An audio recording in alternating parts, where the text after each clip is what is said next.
श्री गणेशाय नमः।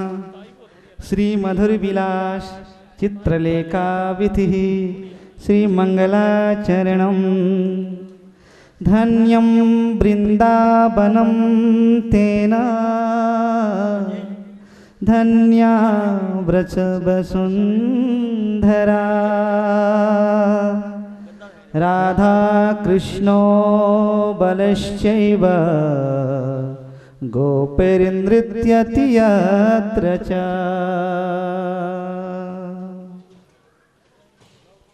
चित्रलेखा विधि में पूज्य गुरुदेव मंगलाचरण करते हैं।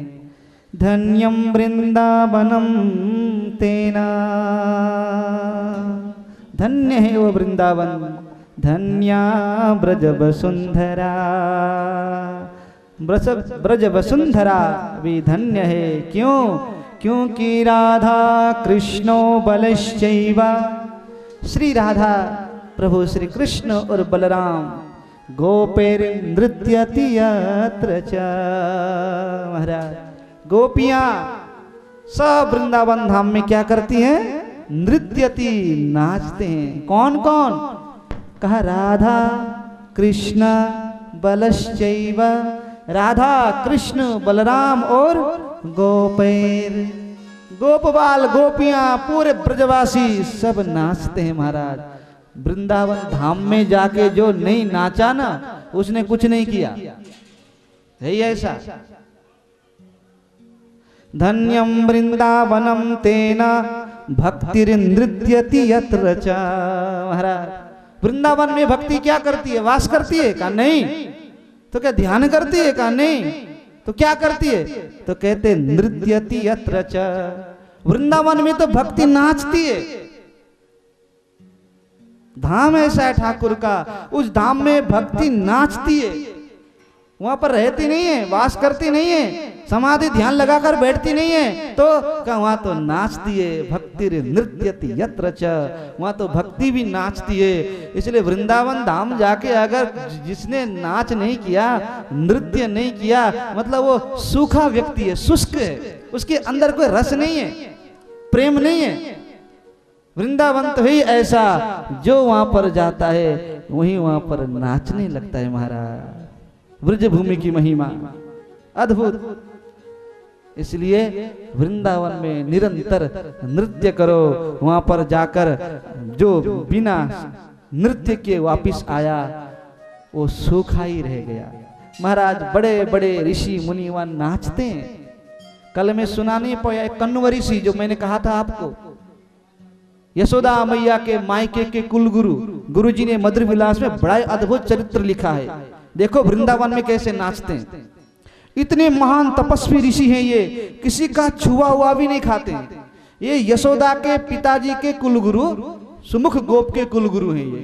उनको पता चला कि 85 वर्ष की उम्र में यशोदा के घर में एक लाला हुआ है, चलो चलो अपनी बेटी है जाके दर्शन करके आए। हिमालय पर्वत में समाधि में बैठे हुए थे, वो आए समाधि तोड़कर, जैसे पहुंचे गोकुल में देखा कन्हैया को तो अद्भुत रूप था। महाराज थोड़ी देर तो देखते रह गए, नैनों से नैन मिलाकर बड़ा आनंद आ रहा था। परंतु अगले क्षण उन्होंने क्या किया कि भगवान से अपना चित्त को हटा लिया ऋषि ने। ये बालकों से प्रेम करना ठीक नहीं है। मैं इतना बड़ा तपस्वी होकर छोटे छोटे बालकों के प्रति इतना आसक्त हो गया, तो फिर मैं तपस्वी कैसे बना? भगवान से अपने चित्त को हटा लिया। भगवान को बड़ा कष्ट हुआ। कहा ऋषिवर, जिसको पाने के लिए हिमालय में जाके तप करते हो वो तुम्हारे सामने खड़ा है और उससे आंखें चुरा ली, उससे चित्त चुरा लिया, नैने मोड़ लिया भगवान को देखकर। ये ठीक नहीं है, ये सौंदर्य में आसक्त नहीं होना चाहिए। इसलिए भगवान को निहारो। कई लोग जब मंदिर में आते हैं ना, बालाजी धाम में या बांके बिहारी जाते हैं, सारे रास्ते तो आंखें खोल के देखते हुए जाते हैं। लस्सी वाला, वे गोलगप्पे वाला, वे टिकिया वाला। जैसे बिहारी जी के पास पहुंचे, आंखें बंद कर लिया। भगवान कहते कर लो बात, इतने दूर से दर्शन करने के लिए आया, पूरे रास्ते तो देखते देखते आया और बिहारी जी के मंदिर में जाके सामने खड़े होकर भगत बन गया, वहां आंखें बंद कर लिया। ये नहीं, पहले खूब निहारो, नैनों से नैन मिलाकर मारा खूब। जितना देर खड़े हो सके सोचो कि बस मेरी आंखों में पल के झपके ना, एक टक देखते रहो। जब वापस जाना हो फिर आंख बंद करके हृदय में धारण कर लो, फिर निकलो। हम तो बस सामने गए कि खड़े हो गए, भगवान कहाँ से जाए? रास्ता, जाने का रास्ता तो यही है ना, अंदर। यहाँ से तो जाएंगे नहीं। अब तो यहाँ से जाने के लिए तो कथा सुनना पड़ेगा। मंदिर में जाओगे तो यहीं से ले जाओगे अंदर, और रास्ता ही बंद कर लिया, अंदर मत आओ, जाओ बाहर। भगवान कहते बाहर ही ठीक हो, अंदर वैसे कचड़ा बहुत है तेरे अंदर, मैं नहीं आने वाला। इसलिए पहले खूब निहारो, उसके बाद फिर वापसी में। तो यहाँ पर कण्व ऋषि ने भगवान से आंखें चुरा ली। भगवान को बड़ा कष्ट हुआ। भगवान ने सोचा तप करते हैं, तप का इतना अहंकार ठीक नहीं है। अहंकार बहुत खतरनाक होता ही है। तप का अहंकार, जप का अहंकार, सौंदर्य का अहंकार, जवानी का अहंकार, पैसे का अहंकार, पद का अहंकार, क्या कहाँ की अहंकार बताएं, इतने अहंकार हैं। एक भी अंदर आया कि हो गया। इसलिए कितना भी बड़ा महान तपस्वी क्यों न हो, अगर अहंकार आ जाता है फिर वो अहंकार बहुत खतरनाक होता है। वो करतार को दूर करने वाला है तो वो अहंकार है। सबसे जल्दी दूर करने की शक्ति करतार को है तो अहंकार के अंदर है। अब अंदर अहंकार आ गया कि भगवान वहां से हट गए, अहंकार आने मत दो। ऋषि भगवान ने कहा चलो देखते हैं। स्वयं पाकी यशोदा ने बढ़िया सामान दिया, आटा चावल दाल सब कुछ दिया। भोग बनाओ महाराज और भोग लगाकर पालो। गुरुजी आए मायके से, वैसे भी मायके के सब कोई भी आए तो प्यारा होता है माताओं को। मायके से बोले रिश्तेदार भी ना, गांव का भी कोई आ जाए, मेरे गांव से आया, मेरे आपको पता है मेरे गांव से आया है ना। जब मायके की बात करनी हो, देखो मेरे मायके में ये होता है, ये कहो ना पतिदेव के सामने भी ऐसे बोलती है, इसलिए गुस्से हो जाते हैं हर बार। मेरे मायके में ये होता है, आपको पता है मेरे मायके में मेरे पिताजी ने ये किया, ये मत बोलो, ये बोला करो। आपको पता है आपके ससुराल में वो होता है, आपके ससुर जी वो कहते हैं, पतिदेव फूल जाते हैं फिर। हाँ, जैसे सती जी ने कहा था, सुमन दीदी कह रही है वृंदावन रहती है ना, सब कुछ ज्ञान विद्वान हो गई, अब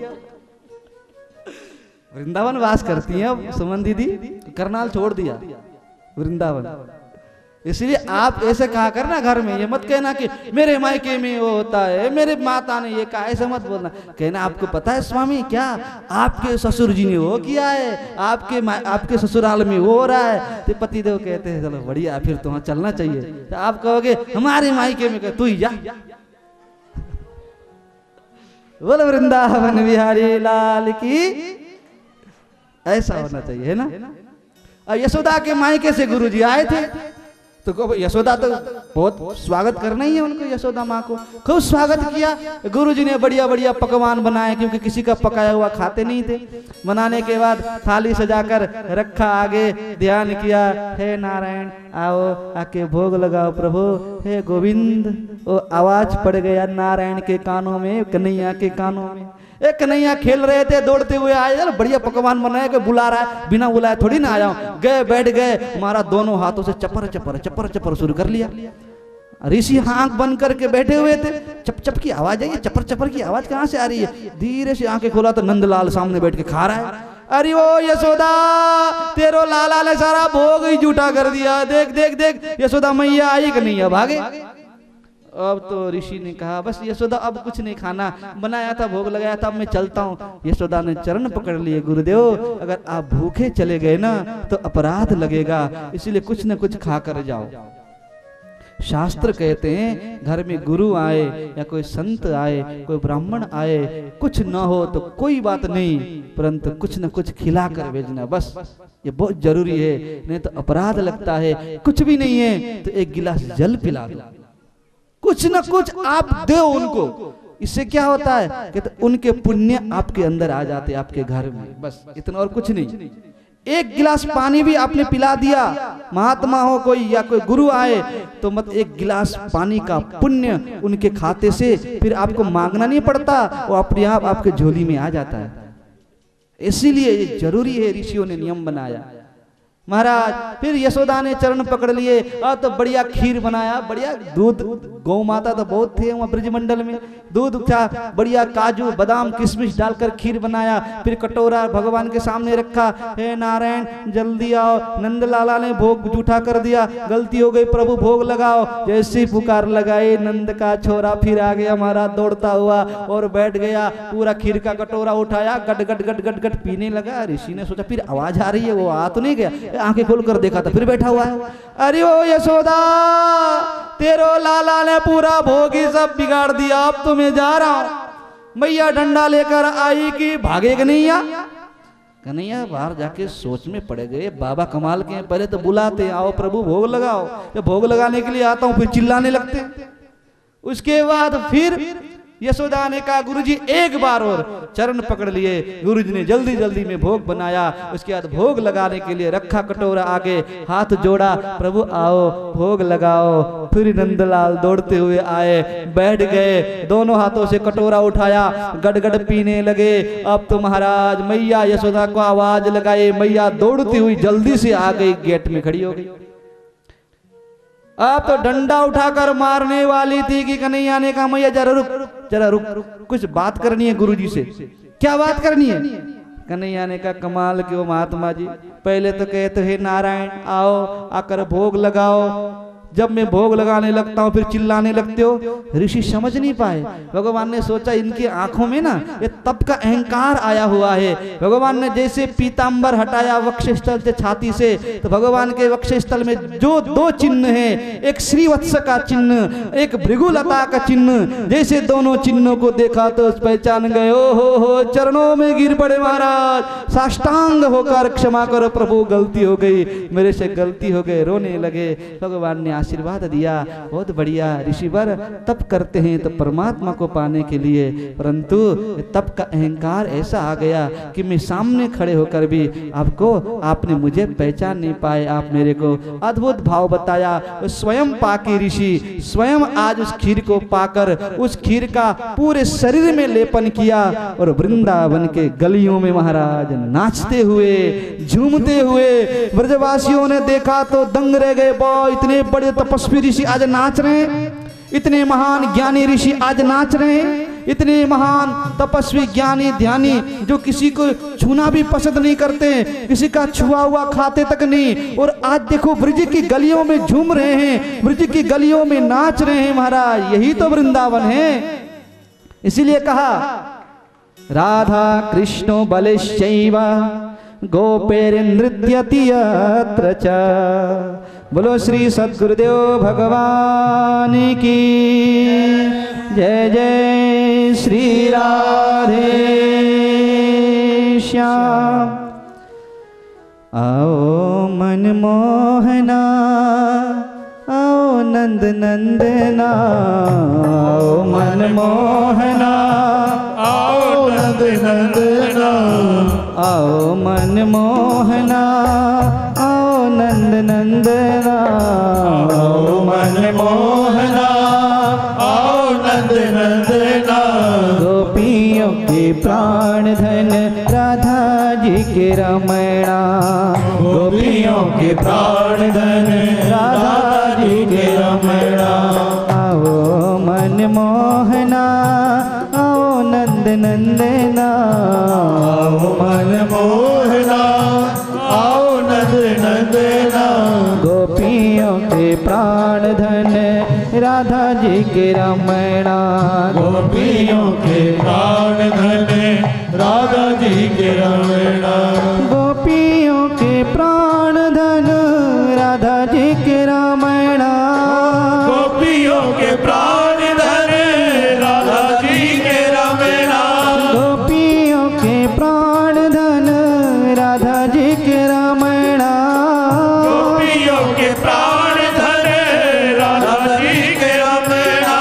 गोपियों के प्राण धन राधा जी के रमणा, गोपियों के प्राण धन राधा जी के रमणा। अब मनमोहना नंद नंदना, आओ मनमोहना आओ नंद नंदना। गोपियों के प्राण जी के रमणा, गोपियों के प्राण धने राधा जी के रमणा। बड़े भाग माँ यशोमती चरित लखो नंदलाल, रात दिना चिंतन बने सुंदर प्रिय गोपाल। महाराज रात दिन चिंतन करती है मैया यशोदा कन्हैया के लीलाओं का।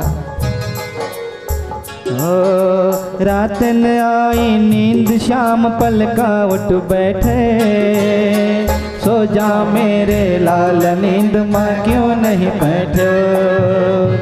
सुनी न आज कहानी कैसे निदिया आवे, बिना सुनाए जाने तो कैसे सो जावे। आओ मन मोहना आओ नंद नंदना, आओ मन मोहना आओ नंद नंदना। गोपियों के प्राण धन राधा जी के रमणा, गोपियों के प्राण धने राधा जी के रमणा। कन्हैया से मैया ने कहा लाला तेरे को आज नींद क्यों नहीं आ रही है, तू सोता क्यों नहीं। कन्हैया कहते मैया तूने कोई कहानी तो सुनाया ही नहीं, बिना कहानी सुने मेरे को नींद कहाँ आती है। तो मैया ने कहा लाला तो कौन सी कहानी सुनेगा आज, तू बता कौन सी कहानी सुनना पसंद करेगा। ओ माता बोली कृष्ण मुखी पर मर्जरी नहीं, द्विज हुआ नई नागिन भरता पंच सुहाए। द्रुपद सुधा नहीं जाने सोई पंडित ज्ञानी, सोचन लागे श्याम कचमतिया में आने। महाराज मैया ने कहा लाला हुंकार भरने वाली कहानी सुनेगा या बुझनी वाली कहानी सुनेगा। कन्हैया ने कहा मैया बुझनी वाली सुना दे यार। मैया ने कहा लाला सुन, एक प्रश्न का तो उत्तर दे। क्या मैया का माता बोली कृष्ण मुखी पर मार्जरी नहीं, मुंह काला है परंतु बिल्ली नहीं है। अच्छा दो जिह्वा हैं परंतु सर्पिणी नहीं है, सांप नहीं है। तो 5 पति है परंतु द्रौपदी नहीं है, कौन है बता। हमारी भक्तिमती स्नेहमयी ममता में विजय जी कह रही है कुछ, अभी नहीं बताऊंगा, मेरे कानों में आवाज आ गई। तो कन्हैया ने कहा मैया बहुत देर तक ध्यान करते रहे। मैया एक बात बताऊं, हाँ पहला अक्षर बता दे। मैया ने कहा दारी के पहले बता दूंगा तो जोड़ लेगा, फिर मैया पहला बता देना फिर मैं सारे बता दूंगा। कन्हैया ने जब कहा तो मैया कहते लाला ओ पहलो अक्षर बोलो माँ फिर तो बतलाऊं, का अक्षर है प्रथम लाल में तो ही सुनाऊं। लाला जो पहला अक्षर है ना वो है क, कमल वाला क, कमल वाला। हमारा क कन्हैया ने कहा क करने के बाद बहुत विचार किया, विचार करने के बाद कहा कन्हैया ने कहा आ गए मैया। कहा है? कन्हैया ने कहा मैया कलम कलम। मैया ने कहा कैसे कलम। कहा मैया ने कहा मैया तूने कहा था मुंह काला है, तो पहले जो कलम होते थे ना स्याही में डुबो कर लिखा जाता था, मुंह काला होता था, तो उसकी जो जीभी होती थी ना वो बीच में कटी हुई होती थी, तो जो जी हुआ। और पंचपति क्या है का जब हम लिखते हैं तो 5 उंगलियों से पकड़ कर लिखते हैं, इसलिए पंचपति हुए। मैया ने कहा हाँ लाला तूने सही जवाब दिया। कहा बिचारे कमल हमारा उत्तर जानो, माँ बोली हाँ ठीक लाल मम चमुर सयानो। मैया ने कहा वाह वाह वाह मेरा लाला बड़ा सियाना है, देखो वो झट से बता दिया। कन्हैया बड़े खुश हो गए, दूध पीते पीते मेरे कन्हैया सो गए, नींद आंखों में आ गई, सो गए। सोने के बाद मैया ने आज सब दास दासियों को और सेवा में नियुक्त किया और आज स्वयं ही दधि मंथन करने लगी। यानी यानी गीतानी तद्बाल चरितानि च दध निर्मंथने काले। महाराज दधि मंथन करते समय क्या करती है मैया यशोदा? घर का कोई काम करना हो तो क्या करती है? पूज्य गुरुजी लिखते हैं वही बात, वही सुखदेव जी महाराज भागवत में कहते हैं, अद्भुत। उस समय मैया यशोदा भगवान जो लीलाएं करते थे ना, बाल लीलाएं, उन लीलाओं का गान करती हुई फिर दधि मंथन करती थी। मानो संगीत प्रकट होता था, मुंह से तो गीत निकल रहा है, मंथन का रगड़ घर घर घर ऐसे लगता मानो कोई बादल बज रहा हो। अद्भुत दृश्य प्रकट होता था वहां पर। अरे मैया प्रेम के साथ दधि मंथन करने लगी। उठे प्रात घनश्याम जो मोटे नैना खोल, हस्त पृष्ठ दृग मैड़ते काजल लगा कपोल। उठ गए कन्हैया प्रातः, मोटे मोटे नैनों को खोल लिया। पूज्य मीत जी महाराज जी लिखते मोटे नैना खोल। मोटे नैना एकदम खुले तो महाराज बड़े सुंदर दिखते हैं। उसमें क्या है? हस्त पृष्ठ दृग मीड़ते और काजल लगा कपोल। कन्हैया काजल लगाते हैं। काजल बहुत प्रिय है ठाकुर को। काजल इतना प्रिय क्यों है? क्योंकि जब कन्हैया जब आते हैं ना गैया चराकर, तो सखियां काजल लगाकर बंठन के सामने खड़ी हो जाती थी, कन्हैया मेरे को देखे, कन्हैया मेरे को देखे। जिस सखी के आंखों में काजल नहीं होता था ना, तो कन्हैया पता क्या करते थे?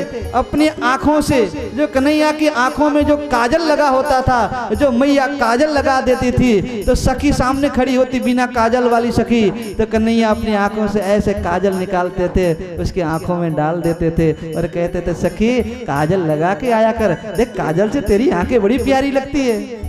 काजल को जैसे ऐसे आंख में चला तो काजल कपोल में लग गया, गाल ठाकुर के